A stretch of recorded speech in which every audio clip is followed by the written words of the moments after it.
Hi guys, welcome back to another episode of the more lighter £800 Agile Gorilla. My name is Jem Jalal. I'm Tobias Mayer. And today we are again outside someone's house. It's quite fitting because you wanted to talk about mortgages. Well, yeah, I was going to ask you, Jem, about you coined a phrase, I don't know, a year or two ago, which was mortgage-driven development. Yes, MDD. MDD. Yes. A little tongue-in-cheek, of course, but let's talk about mortgage-driven development and how you see that show up. I mean, these words or this term came about almost 2010. It was being flung around in an office, and I used to joke about one of the developers. And what it referred to was the strength of people's voices when it came to contract renewal. And the most disruptive and assertive human where we worked would become very soft and gentle and agreeable when it came to their contracts being renewed. And at large, this has to do with mortgage-driven development. How big their mortgage was. Yeah, right. So the level of courage people might show in a corporate world is directly related to the size of their mortgage.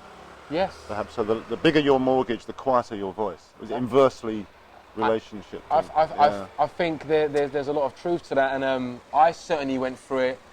So certain things that I may have challenged in a different situation where, I was in a better place financially. When I was in a less better place financially, I may have been less willing to challenge it. And I think that's a really important thing to explore here, because I know you don't like the word transformation, but as change agents, people trying to make the world a better place, we need to find a way for people to feel confident and unafraid to speak their truth. And often they can't do it because they need to pay the bills just like any other person. Yeah, but we're in an unusual situation, I suppose, people like us and people that do the same kind of work we do, because we're called upon to confront, we're called upon to challenge, we're called upon to point out the weaknesses and to look at dysfunction and speak its name aloud. Of course. And I think that the act of doing any of those things does make you vulnerable. Yes. And like you said, if you've got dependencies in the world of bills to pay and stuff like that, you have to sometimes step back and think, wait, am I willing to do this? Yeah. It's a bigger question. I'll give you an example of that, right? I remember coming home around 2009 and saying to my mother that I'd lost a job. And she said to me, why did you lose the job? And I said, because I told them what they were doing was wrong. And her view was, well, do you know what? That's not how it goes in a workplace. You need to do as you're told. And I was like, no, you don't get it. My job is not about doing what I'm told. Yeah. It's about changing. Yeah. I'm just trying to show you that the way we're socialised from school to our parents, it's like there's an authority. Do what you're told. Right, and go with the flow. And so when you're in this type of work, which is, you say, unique, going against the grain or going against the waves is normal for us. And so inevitably it comes down to how much are you willing to sacrifice to stand in your truth? How much of your lifestyle are you willing to change to do that? I remember the first time I started doing anything to do with Scrum back in 2005 or something like that. I was confronting people in my organisation, and my wife got very nervous.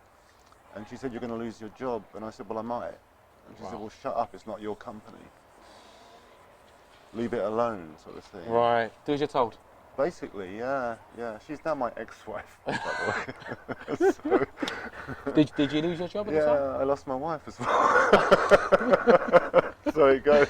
Just guys. I did lose my job. Yes, I was actually fired from that job, and I haven't looked back since.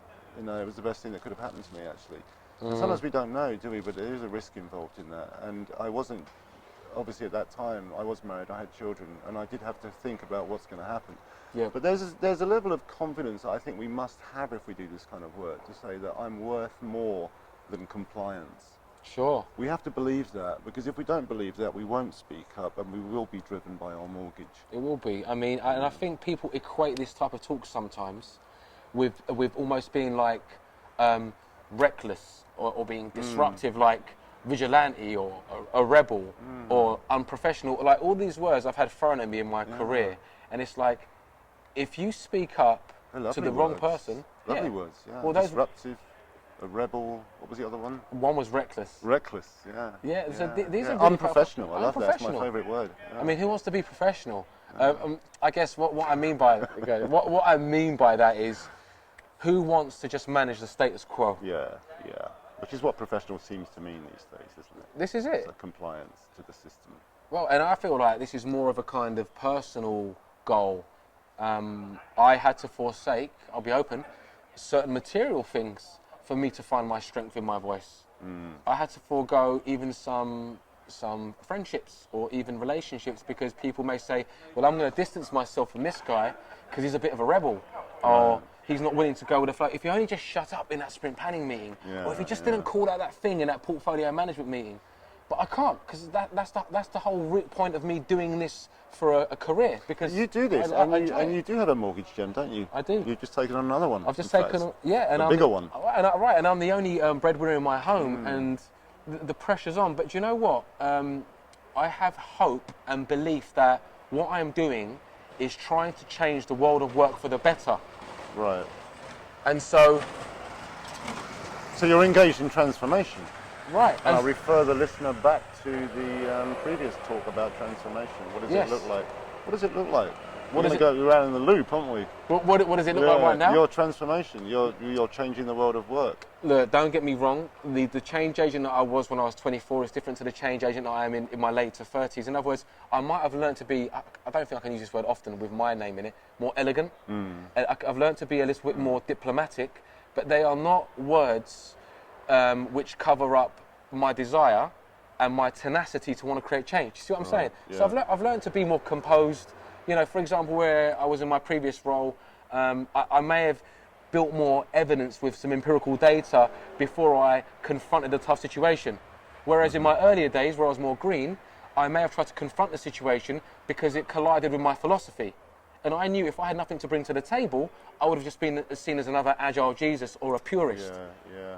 So, you learn to change tact, but it doesn't mean it's put the fire out of my stomach, and being full of beans for my role.